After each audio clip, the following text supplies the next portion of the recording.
This summer past, we journeyed to Prague, Czechoslovakia, to attend the International Transpersonal Conference, a meeting of philosophers, psychologists, anthropologists, writers, ecologists, and thinkers on global subjects. Throughout the conference, we were able to track down and interview some of the movers and shakers whose ideas and hopes will shape the new millennium. Prague was a fitting venue for this meeting. Poised as it is at the center of European crisis and promise, it is a metaphor for the transformation of the planet and of human psychology that must take place if we are to provide a sane future for our children.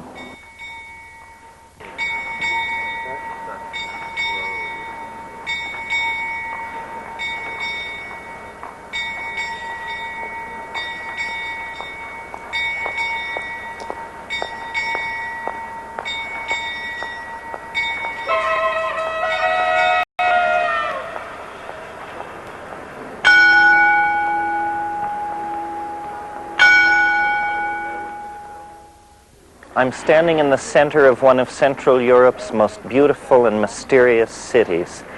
This is Prague, Czechoslovakia, and I'm Terence McKenna. We're here to meet with some of the world's most outstanding thinkers to discuss science, spirituality, and the mounting global crisis.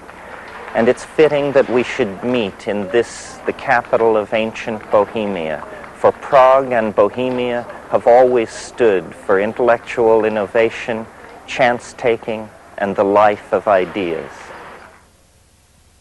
In the Jugendstil splendor of one of Prague's most famous concert halls, we encountered Richard Alpert and persuaded him to have lunch with us.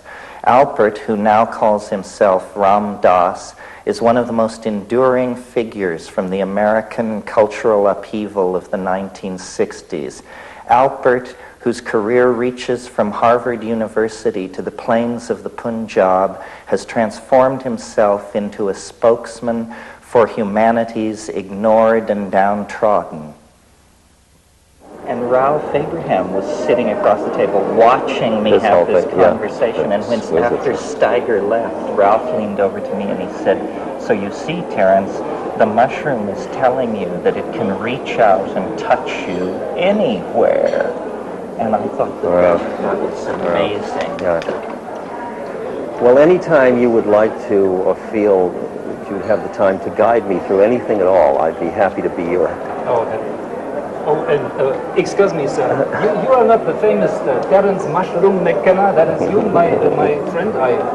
It is. I am aware of. That's him. It is. Oh, how wonderful. Yes, pleased to welcome you on our Bohemian highway. I especially bring you very good black coffee and espresso. And if you may tell me, who is the attractive elderly gentleman you brought on your side, on your companionship here? This is Mr. Dass. Oh, the MS Dass, yes. No, the Ram Dass. Oh, the CD-ROM. The CD-ROM, yes. CD-ROM Dass. The LSD LSD Dass, yes, the one, How yes. wonderful. Take this, it will be Oh, making thank you. Thank very you. bohemian.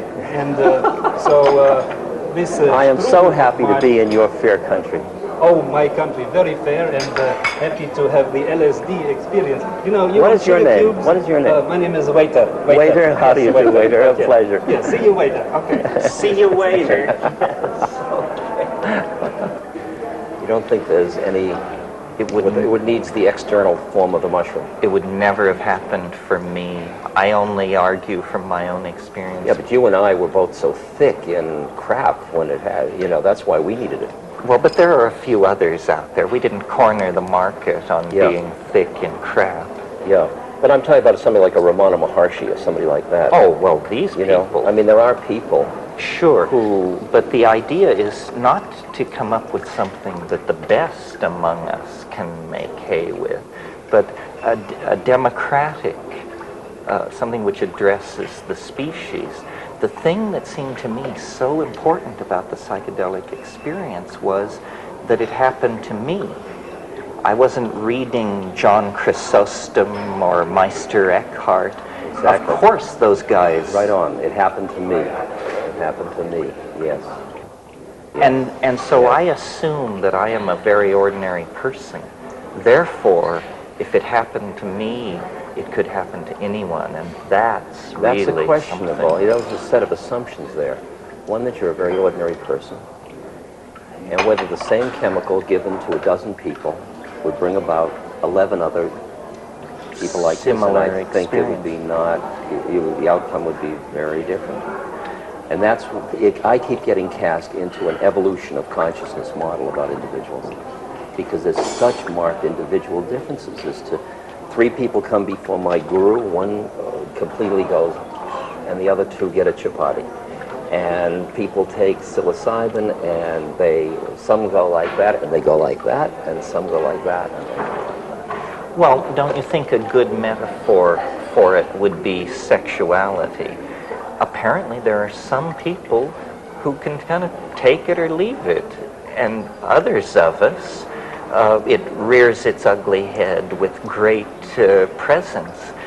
Yet everybody has to I come notice to as I get terms older, I with it. move from one of these categories to the other.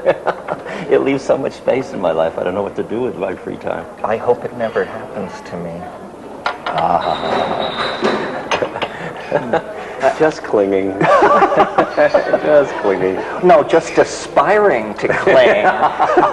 Actually, I live the life of an ascetic. It's my aspirations that are pulling me down.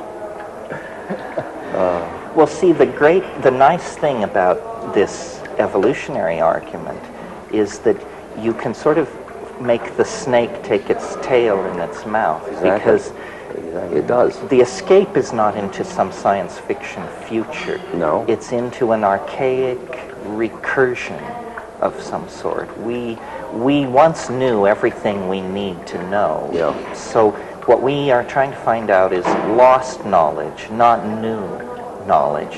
And if you direct people back toward 10,000, 20,000 years ago, they see a kind of completion that an open-ended future is... It seems to me it's a confusing thing to use time in that way, because it makes the artifacts of that period seem to be valued as opposed to the artifacts of this period. And it seems to me that, I mean, whether you call it not science fiction, but science fiction can also be very compassionate. It can be very historically relevant. It doesn't have to be...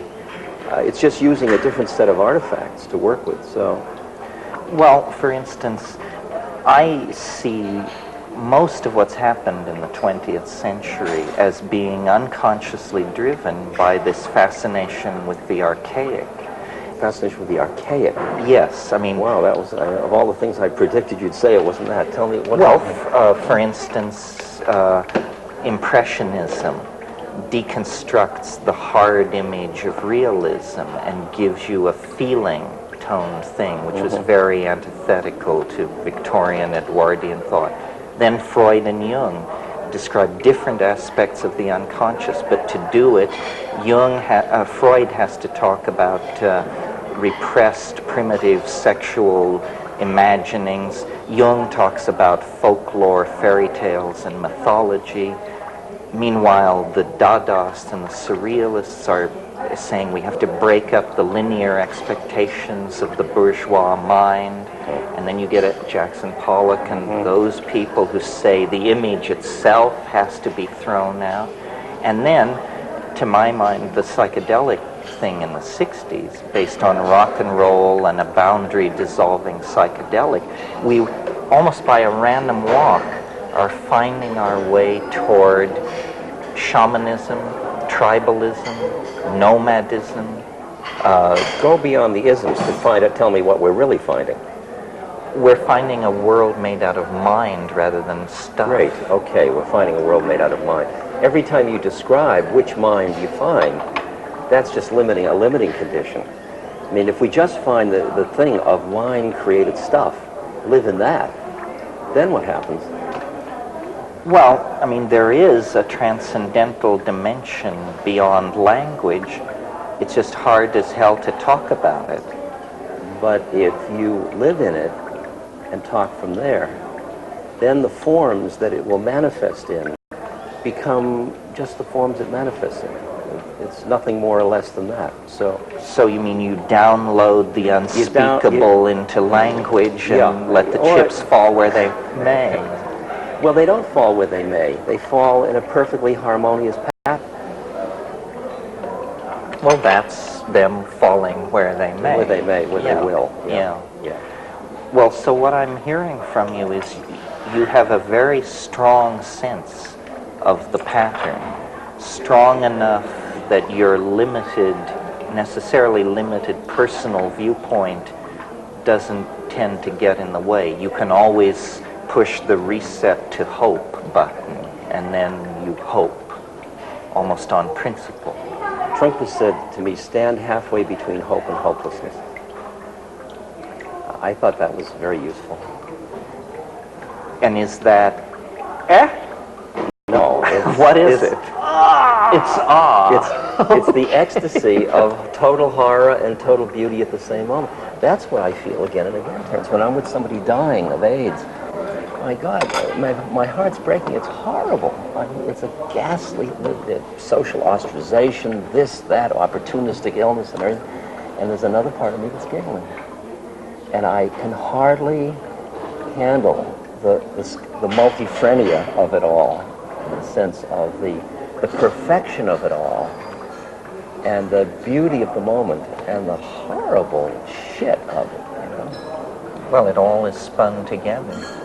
Is that because you feel confident that the self is somehow indestructible, or because you don't even ask that question? You got to watch the words indestructible, because that has a time dimension. I mean, I think that awareness is But for example, do you think this is the stage upon which all acts are performed, or that we move No, up this is and one of the down stages. many levels? Oh, probably infinite number. Because I just look into two minds and I see two different ones. And those are all on just this one. No, I feel like I have this friend Emmanuel, you know, this spook that has no body. And Emmanuel's two lines to me were, death is absolutely safe, first thing. That's a very profound statement. And the next thing he said, it was like taking off a tight shoe. And then I said to him, Emmanuel, what am I doing here? Who made this error? What am I doing on this plane? He said, you're in school, why don't you try taking the curriculum? And the curriculum is? Life. Any life? It means the exploration of the clinging of mind within the world of projected form. So the exploring life. It's the exploring life with it's purposive in the sense of returning back into the Garden of Eden. It's a return. There is a return metaphor underlying all of it. And I'm sure you're asked this all the time, so am I. Maybe we give different answers. Do you think that this can be done without psychedelics fast enough to have an impact on the global situation?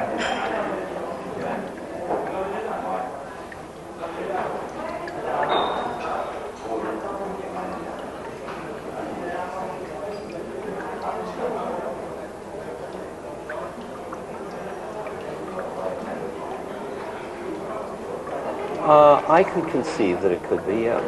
You asked, do I think? I don't really have an opinion whether it will or won't, but I could see it go either way. Well, I mean, like John Seed said to me, it's too late as far as the rainforests are concerned. He says the inertia is too great in the whole system. It's too late. So I said, okay, John. I mean, it was the first time somebody said it to me just like that. He said, it would take a miracle. I said, oh. That threw me back on whatever that was. And then he said, but after all, he said, we came up out of the ocean and came onto land. He said, we have quite a lineage of miracles. I wouldn't underestimate it. That was a nice one. Well, so my question to you is, are psychedelics a miracle? Psychedelics are a miracle, yes. They may not be the only miracle, though. Are they the miracle we need? I don't know that. I don't know that. I think they may have already done what they were to do. Really? That's interesting. I think I've never heard anybody I think say what is done is so much more powerful than anybody yet recognizes. See, I see all this destruction is just the process of transformation. The question is whether they'll keep it together in the process of transformation. And that's why all I'm interested in doing is becoming a person and helping others become a person who, in the process of the dramatic stuff, will keep some equanimity and there's some love and some presence in that process. But that's, psychedelics may play a role in that. So you're right, that comes back to your question. Well, see, my assumption in trying to think about thousands of psychedelic trips rather than just mine, what they seem to do generically is they seem to dissolve boundaries. Yes. And the ego is in the business of creating, maintaining, and defending boundaries. So I really see the psychedelics as directly intervening in the core process which is running us over the edge, which is our inability to emotionally connect with the consequences of what we're doing. If for a single moment we could feel what we're doing, we would stop. I understand. But we do It's not. interesting because you take images that all of us know of the girl running down the street naked in Cambodia, you know, or something like that. And we say that wasn't strong enough. It won the Life of the Year award, but it wasn't strong enough. It didn't stop everybody and say, holy shit, what are we doing here? You know? So what would be strong enough to do that? And you say, well, psychedelics, but it's in a one-on-one thing. I mean, we're talking major game players at this moment. Put China into your computer. You know, how do you deal with that? I mean, either you're spraying it or it's water or it's some other level of consciousness that does it. There is a certain level of trauma that's possible that can soften the ground. Right? Not 3 Mile Island and not Chernobyl, but I mean, I don't want to create this with my mind, but I can imagine a certain trauma, like in Marin when they ran out of water. It was interesting. Suddenly all the ego barriers and everything, and neighbors were talking who'd never even met each other. People were taking and showers together. A whole process was happening. I'm sure marriages, babies were conceived, everything as a result of that trauma, of that denial. So a massive, significant trauma. I just got to tell you one scary image. There's a saint in India who lived up to about 1930, I think, or so. And one of his devotees said to me, one night he was sort of looking off in the distance, and he said, there'll come a time, he said, when you'll walk 5 miles, and he said, you'll sight the light from a fire of another person, and you'll be so happy to know another person exists. Quite a prediction. Isn't that quite a prediction? You know, it's in there. It's just in there somewhere, you know. Interesting.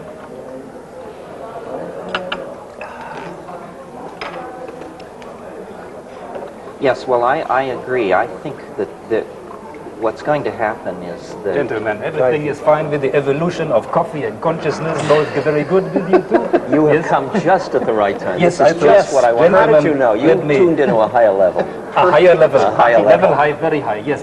I eat Bohemian mushroom soup today, you know? We were just talking about that. Oh, yes. You like Bohemian mushroom soup? I like Let me mushroom. sprinkle liberally some water on your chalice, sir. Oh, please That is, liberally this one. sprinkle his chalice, Yes. for sure. Very good. I am a And, cellist, so it's fine if you wish to. Oh, I know you by your true name. You're Mr. Chalice, sir. Yes. Very good. You also some water in your... No. I was confused. Let me put this here. And have fun with the shaman strudel. Bohemian, very good. Thank you very You much. call when things are getting dangerous. I'll call you. I'll be right back. Not to worry. Good, good.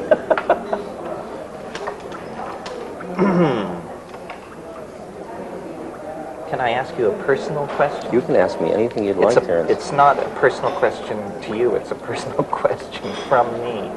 How do you like having the projection of special identity constantly laid on you?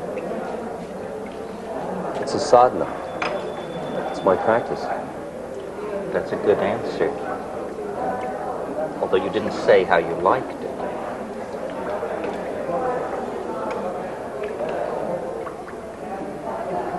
I like it to the capacity I have to transpose it. If I can't, I mean, sometimes these are going very fast, and to just keep it transposed, then I love it. I love it. It's like a fire.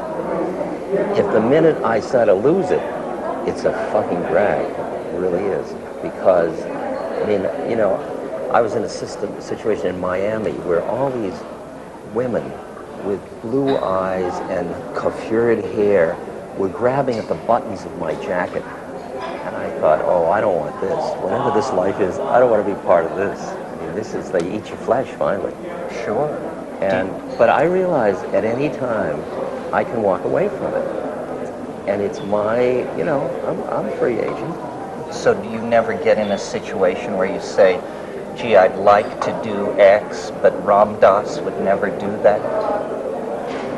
My stock and trade, or my coinage, is in sharing just those predicaments publicly. See, I've turned it into, right? You've managed to, but public confession is the subtlest form of wastrelry.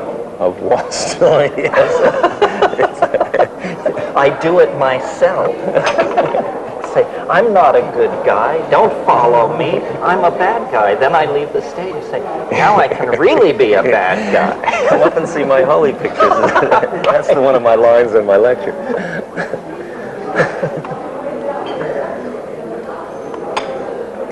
I'll tell you, I only see the stuff that would disturb me is inside myself. It has nothing to do with out there.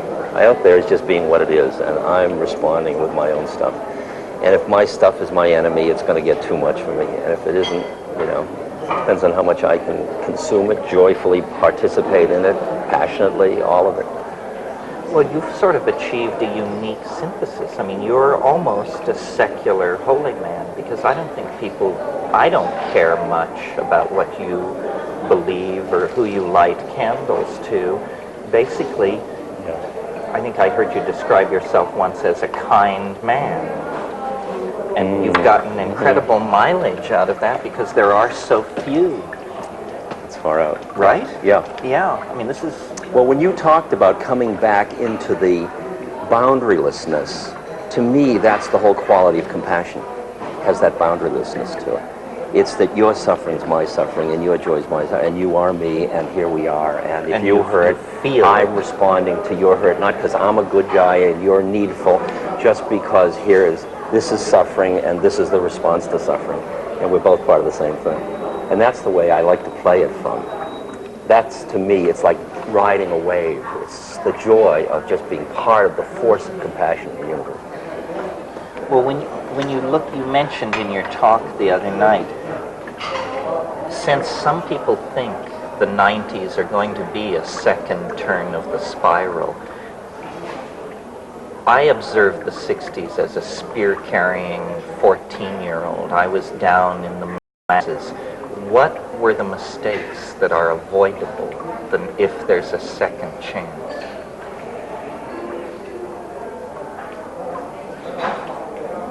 They're inevitably going to be avoided. The first mistake was idealism. The first mistake, and the mistake was thinking that because you had seen it, you could just go like that and everybody else would see it. And you could just say, it's all love, and then everybody would love. I mean, it was a naivete. It was naivete. It was not working on ourselves deeply enough to be without the clinging of mind that made us try to use it. It was our lurking righteousness that got in our way. Can you make a revolution, though, without an inner righteousness? That's the far-out question of where would the action come from? And there's this line in Buddhism that says, out of emptiness arises compassion. And what I experience is that there is a way in which I can sit down in front of a truck or feed a person or go make love or go surf, and there is an appropriateness in every one of those acts. And for me to hear that, I've really got to shut up. And my work is to keep shutting up, to hear which one it is. And if it is a revolution, so be it. Mm-hmm. So be it. You know the story of the monk and the army general, and the army general's disemboweling all the monks? And his reputation has spread far and wide as a cruel, cruel man. And he comes into this village and he says to his adjutant, tell me what's happening. And the adjutant said, all the people are frightened, they're bowing down to you. All the monks in the monastery have fled to the hills but one monk. And the general was outraged about this one monk. And he gets up and he goes to the monastery and he pushes open the doors of the monastery and he walks into the courtyard, and there's the monk standing in the middle of the courtyard. And he walks up to him and he says, don't you know who I am? I could take my sword and run it through your belly without blinking an eye. And don't you know who I am? I could have your sword run through my belly without blinking an eye. That's great. That's the place from which revolutions can heal, rather than just starting the cycle all over again. Then this is the place we never found in the 60s. I mean, I've always said it was all well we reduced and good. it to revolution, and although we had the taste of evolution, we reduced it to revolution. Well, and the day they came with machine guns, we didn't stand like that monk. Everybody said, oh my God, you could get killed playing this game. And I flew to Laos and India for 3 years. But already we had produced the Bay by being so busy being we. True. Because so that they even noticed we. The fact that they noticed us was because we were busy making statements instead of just being it. So maybe, I mean, this is just occurring to me, that being in a place like Prague, the real thing we have to learn here is how to make velvet revolutions, non-confrontational. Exactly right, exactly right. That's why I admire Havel so much. That's why he's way up there in my, because he is a compassionate leader. He's got wisdom, not just knowledge. He is tuned. There's a quality of his heart that feels present. And he said in this op-ed article, I just read his letter last month. I read it too. And you know, at one point he said, we have to allow the naturalness to come back, the personal stuff, the heart stuff. I mean, he was right there with all of the... Do you see, I mean, I don't want to put you on the spot, but I don't, let me preface it by saying, do you see anybody who could play that role for the millions of kids in England and the United States who are now asking, where do we go from here?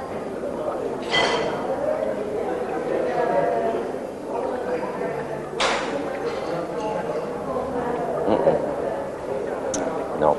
Is that good or bad? I guess the situation hasn't demanded the emergence of that being it.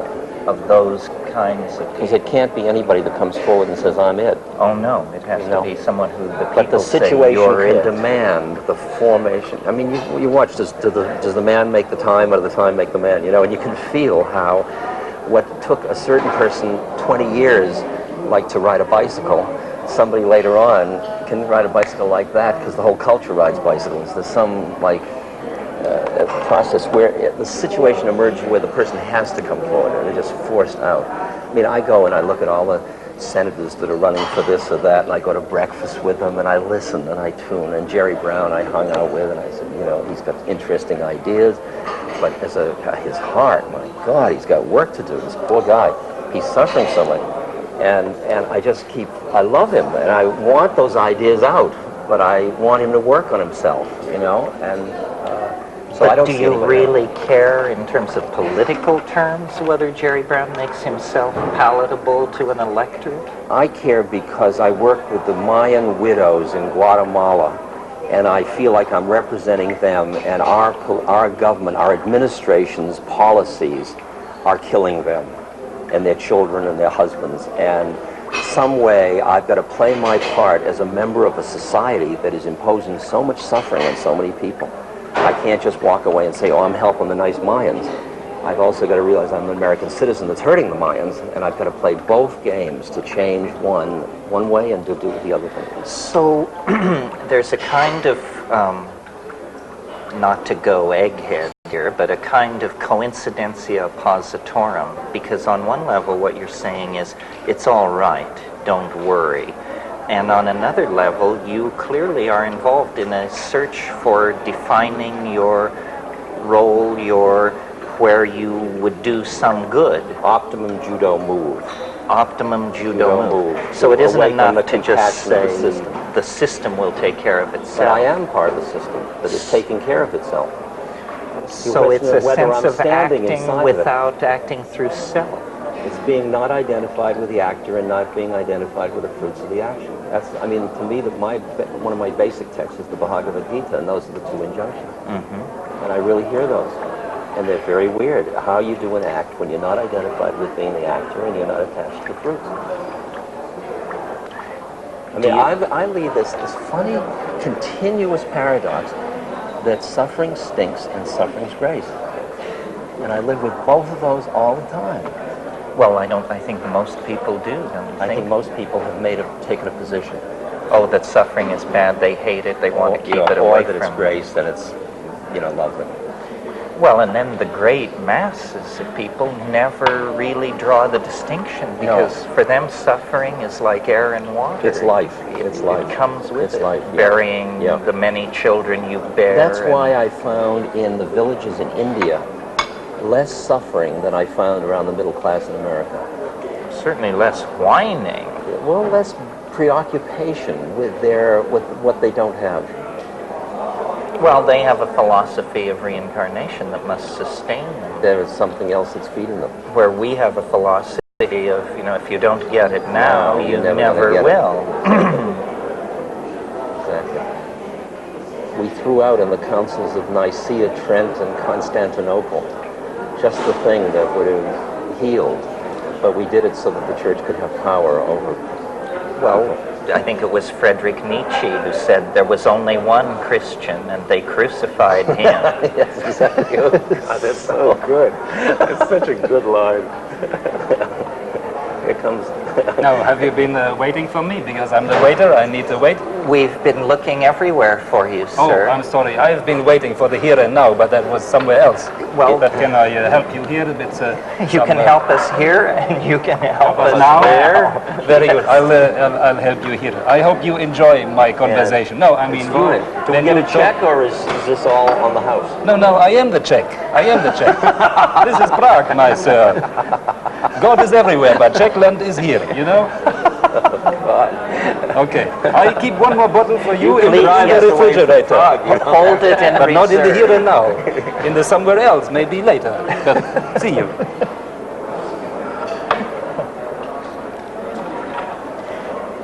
Well, I was asking you, what did we do wrong in the 60s? Yeah, okay. One thing that has occurred to me, and I certainly felt it with my friends, was we assumed it would go on forever. We had no notion of window of opportunity. Yes. We just thought we'd blown the doors off the hinges and they would never be put back on. Yeah.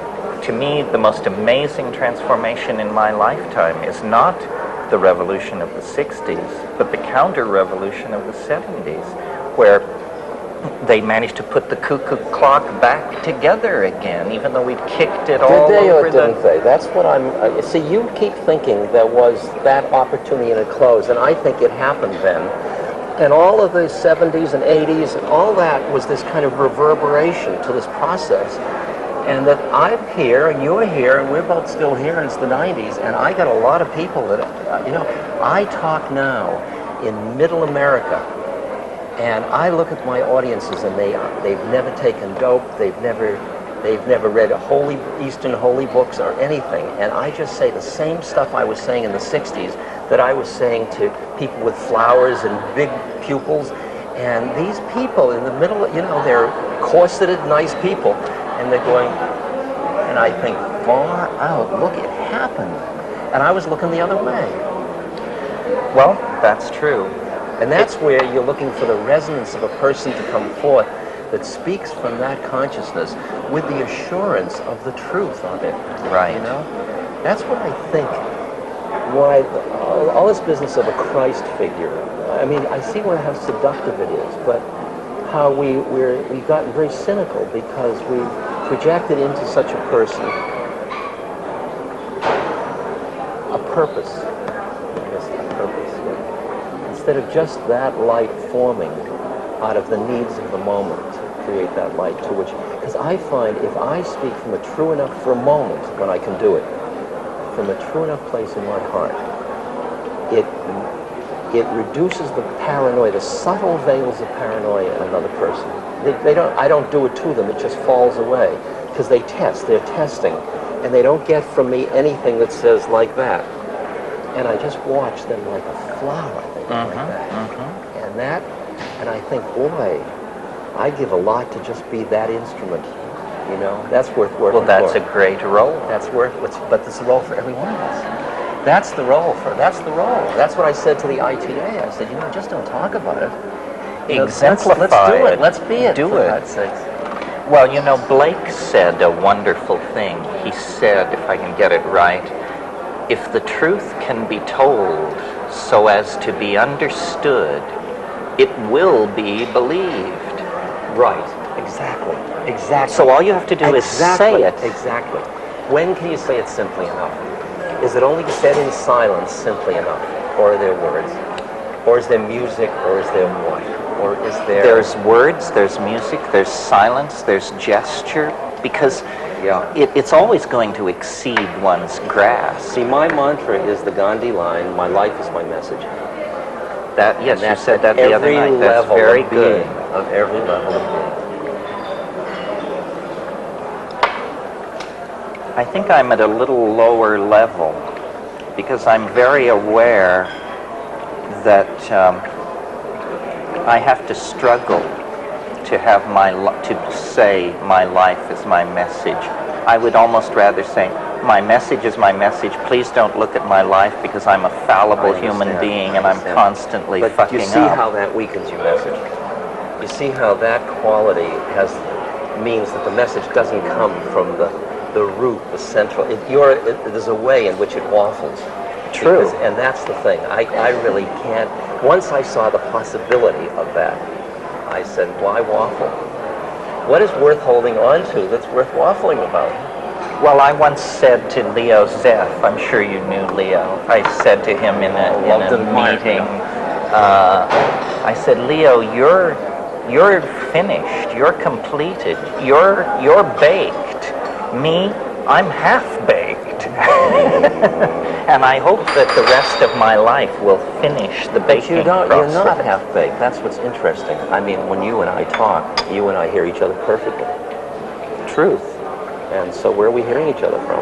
I mean, then we each play our game the way we play our game, and you can play your game saying I'm half-baked. That's your strategy if you choose. It's a mercurial strategy. Yes, I understand that as such. Here's to Mercurius.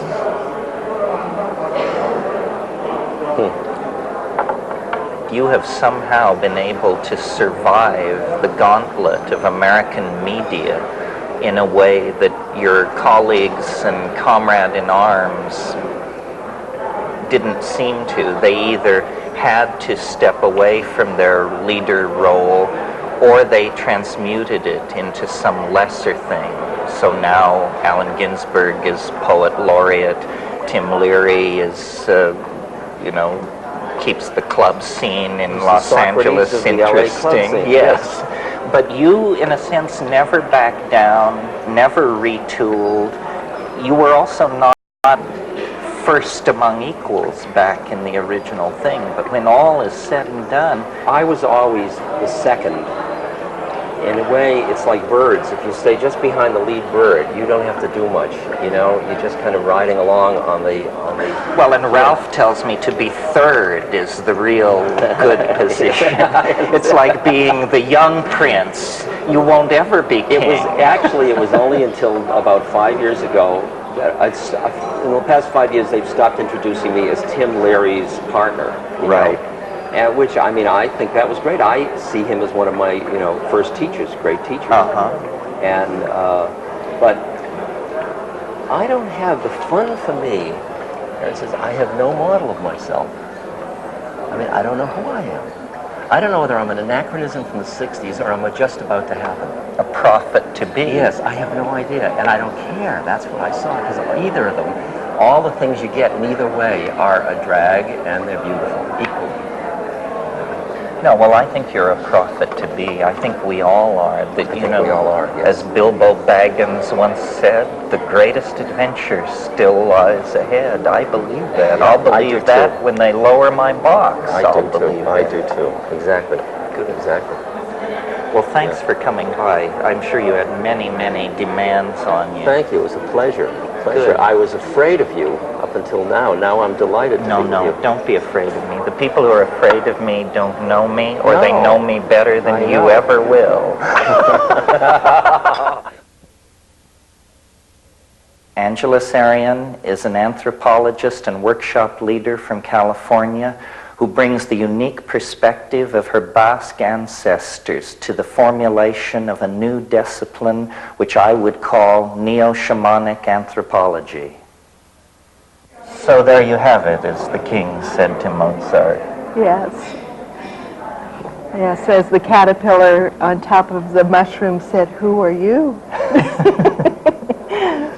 Well, so I looked over your newsletter, and it looks like sort of a neo-shamanism is the category that you are now defining in your public talks. Is that right?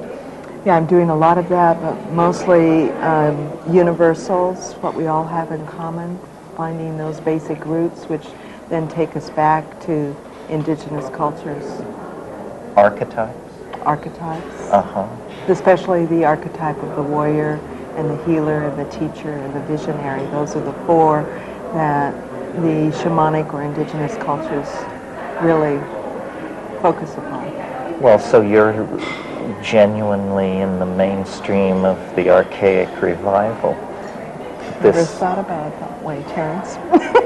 Well, actually, I'm sort of subliminally plugging one of my books, which is called The Archaic Revival. But the notion is that what this whole cultural thrust of the 20th century, and especially the last 30 years, will ultimately be understood to be about is a return to Aboriginal models. Yes. And that means especially shamanism, and to my mind, especially psychedelic shamanism. Yes, yes. Oh. But you know, the Renaissance went through a rebirth of classicism, probably without ever really articulating that that's what was happening.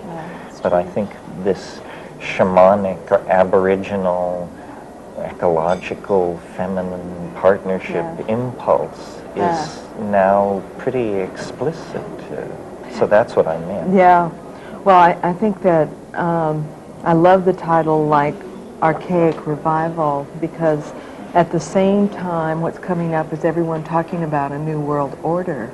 Right. And yet in order to understand what constitutes a new world order, we need to take a look at what the current world order is. And so we really have essentially four worlds. We have the industrialized first world, and we have the socialist bloc, which would be the second world, and we have the third world countries, which are really the developing countries like Brazil. But the fourth world is really the Aboriginal indigenous cultures that are within cultures but don't have the same kind of rights. And the first three worlds say that the land belongs to the people, but the fourth world says that the people belong to the land.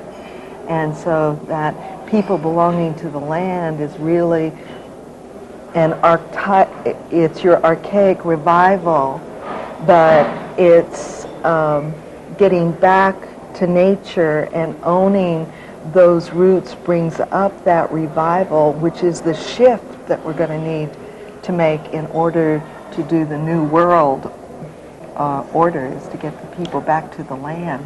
Well, it's too bad that there's no place in the world where that Aboriginal position is in a governing position. Starting for the first time in the last 3 years is the establishment of the World Indigenous Council. And this summer in July is the first time that there will actually be a vote to have a seat on the United Nations where there will be representatives from each of the world indigenous peoples. And so I'm real hopeful Really? about that. You mean every Amazonian tribe could potentially have a Yes. delegate in the Yes. UN? Or that they themselves could have a council and vote who would be their best representatives as a bioregional. Well, you know, there's some phrase in Latin, I can't remember what it is, but it means that he who does not expand his borders will have his land taken by somebody else. Yeah. And this was the theory that drove colonization in South America. All of these countries like Peru, Colombia, Ecuador, Venezuela actually encroach on a vast Aboriginal core of that continent, which should be self-governing. Yeah. And were it self-governing, it would be a tremendous... Huge force. Yeah. It's amazing that I really think that for the last 20 years there's been this whole east-west bridging, but we're really starting in the last 5 years to this north-south kind of bridging, and I really feel that that the Latin American countries, which there are 12, plus the indigenous force countries, that the northern force would be Europe, Russia, Canada, but the whole southern force is like Africa, Asia, and the Latin American countries. And so that whole force and those two forces really coming So together. even though you're a spiritual teacher, you talk global politics like a State Department second string. I do.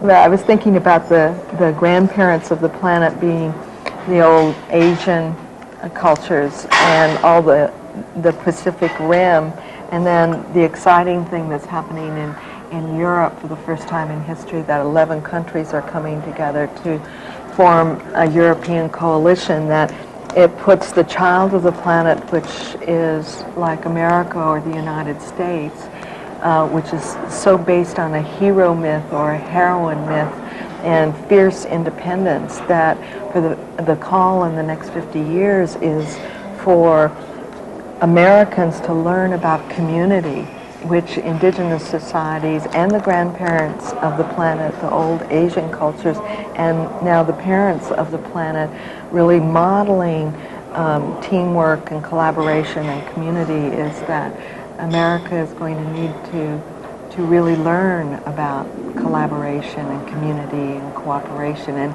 in order to do that, then there's going to need to be going back to what would be the archaic revival, or that beginning to shift so that there can be a new world order where that fourth world is addressed.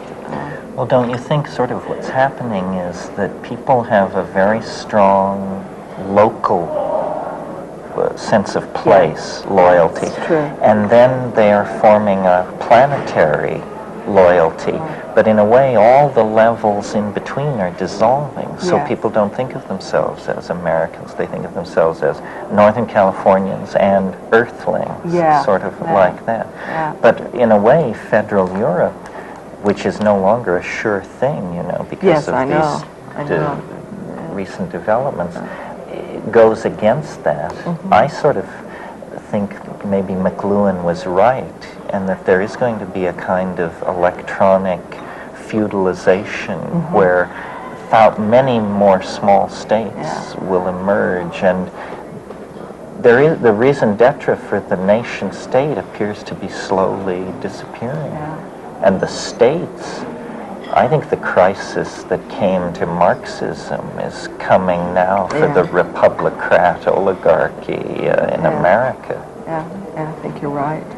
I think there's a terrific shift of power that's going on, that out of maybe the hierarchical types of power to people power, and I see two major forces contributing to that, which is one, the computer or the electronic, because it's people-based, individual-based, bringing the power back to the individual, and also free enterprise rather than capitalism or communism. There's that middle road coming in.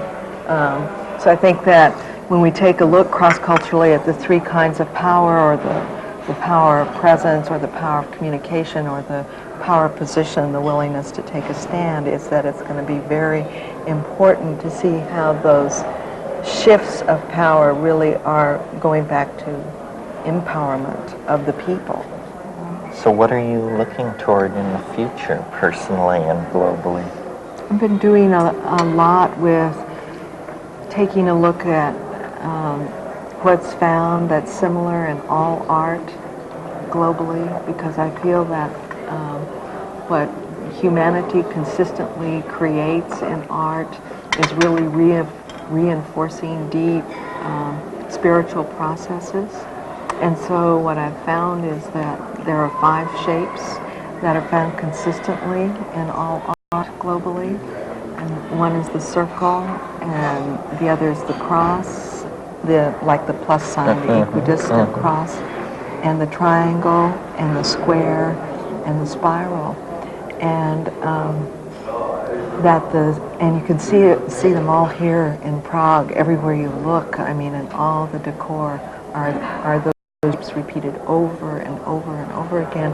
So I began to look cross-culturally to see if cultures attributed the same meaning to those shapes, and found that 92% of all the cultures attribute the same meaning to the circle, which is the process of individuation, or to the cross, relatedness, and interconnection and interface, and the square, stability and foundation setting, and the...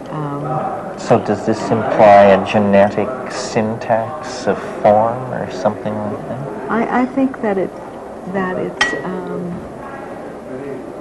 it's part of the archaic revival, in that there would be a deeply cellular imprinting of some kind. Well, that's what I mean by genetic. Yeah, I really do.